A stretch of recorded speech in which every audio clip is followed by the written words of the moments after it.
Text, commemorating 75 years of the Universal Declaration of Human Rights. Shane Phillips, human rights advocate, is in a boxing gym. Human rights means safety, it means empowerment, it means care, it means love, and this means looking after each other.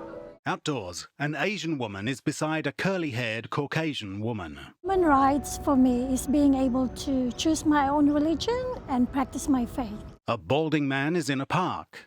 And I can leave my religion or follow none at all. Iranian artist and activist Shakoufe Kouani is in her home with artworks. Human right means freedom of expression without oppression. A man signs, "Human rights is important to me because I want to be heard. Thank you." A South American man says, "Human rights means that our daughter has the right to an education, regardless of her background." A female barista says, "Human rights mean I get holiday pay." Two men laugh. The gay couple sit on a couch. Human rights means we can live the lives that we choose. A former Afghan refugee is alongside his wife and 3 children. Human rights means I can escape conflict and start a fresh life for my family and I. Human rights advocate Craig Foster. Many of the freedoms and rights that we take for granted, just the right of children to go to school, the right for all of us to participate in civil society, the right for people to be free from torture, from arbitrary detention. All of these just really basic things that Australians don't have to wrestle with. Other interviewees relax in a park. Are issues, fundamental issues for people in many parts of the world. Human Rights Commission President, Emeritus Professor Rosalind Croucher, is interviewed. The idea of a Universal Declaration of Human Rights was prompted by the horrors of the Holocaust. Archival footage shows survivors and shattered buildings after a war. And the experiences that people had during the Second World War was a propelling moment to say, we have to do better.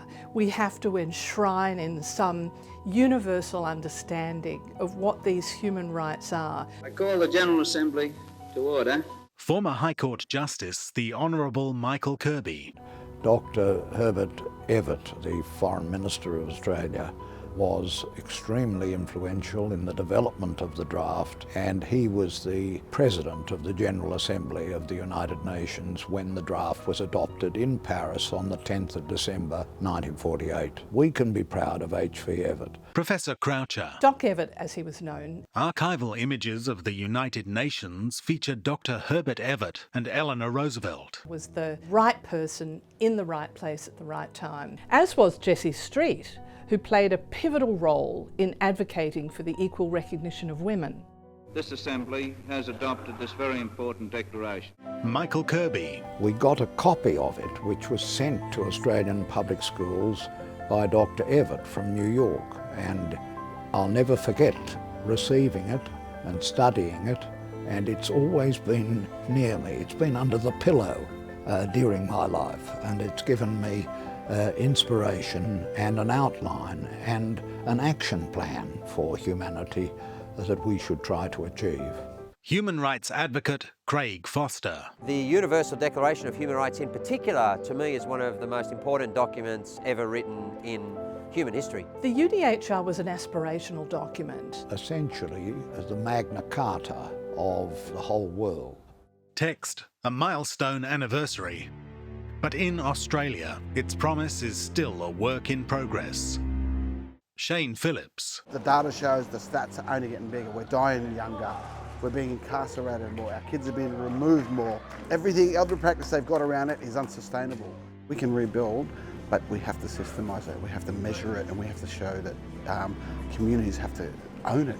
Hannah Divany, Missing Perspectives founder. No, Australia is not doing enough. I'm of the belief that we kind of need action now. We can't really afford to wait another decade for group homes to close or for schools to become unsegregated.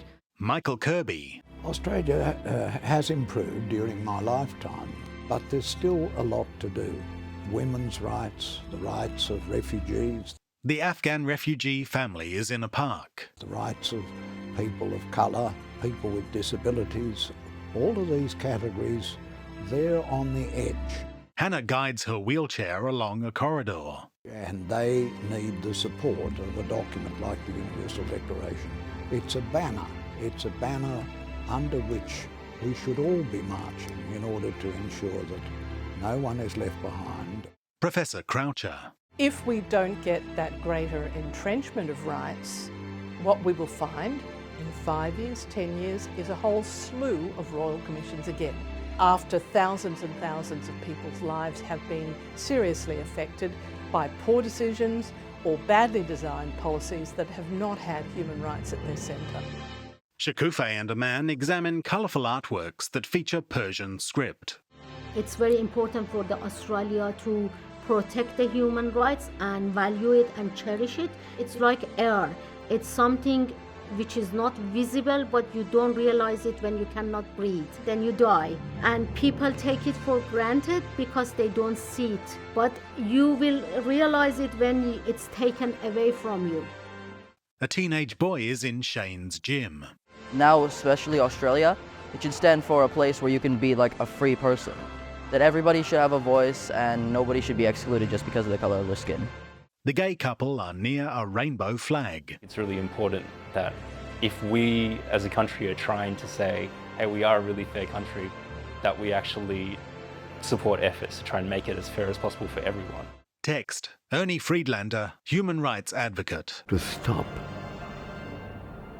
think, and consider other people.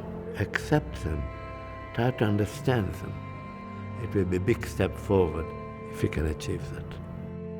Text: commemorating the 75th anniversary of the Universal Declaration of Human Rights. This series was produced on the Gadigal lands of the Eora Nation. We pay tribute to elders past, present and emerging. The Australian Human Rights Commission logo.